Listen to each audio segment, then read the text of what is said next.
Compliance is a term most business owners are familiar with. To put it simply, it is about following rules and avoiding any legal issues. Sounds like common sense, right? Well, there's more to it than that. To be able to run an organization the right way, both in terms of industry regulations and government legislation, you need to understand the different types of compliance in business. Just like there are different types of businesses, there are different rules and regulations to uphold depending on your industry. Hi everyone, I'm Maria from eTactics, and today I'm going to talk to you about 3 different kinds of compliance training. Before we get started, make sure that you subscribe to our YouTube channel by clicking the button below. Also, hit that alert bell icon so when we post new helpful content, you get notified.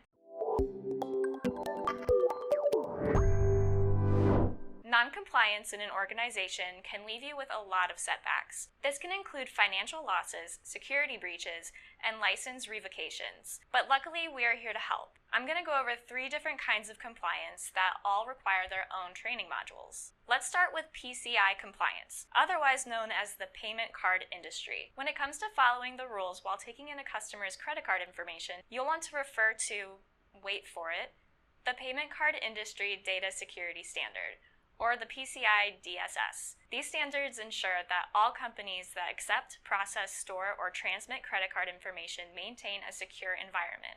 A famous case of a company that wasn't up to the standards required by PCI DSS is Target.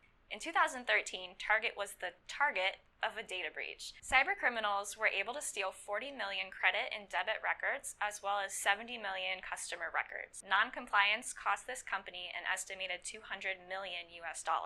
This example also makes a great segue into our next type of compliance, cybersecurity. Unlike PCI, cybersecurity compliance is generally applicable to all kinds of organizations, no matter the size or industry. The Center for Internet Security Benchmarks are recognized as the security standards to follow for defending IT systems and data against cybercrime. Again, if you don't want to end up like 2013 Target, investing in training for cybersecurity is a great first step to take. Last but definitely not least is HIPAA compliance. Here at eTactics, we never get tired of talking about the Health Insurance Portability and Accountability Act. The basic purpose of this federal law is to protect sensitive patient health information from being disclosed without the patient's consent. This is huge, not only for patients and healthcare providers, but also business associates as well. If you have any access to patient health information, it's important to know the do's and don'ts of this regulation and all of its requirements. With each of these types of compliance, following the rules is not the only way to avoid trouble with a certified auditor. Implementing continuous ways to improve and staying up to date with training can help your company from falling behind and therefore falling into a sticky situation.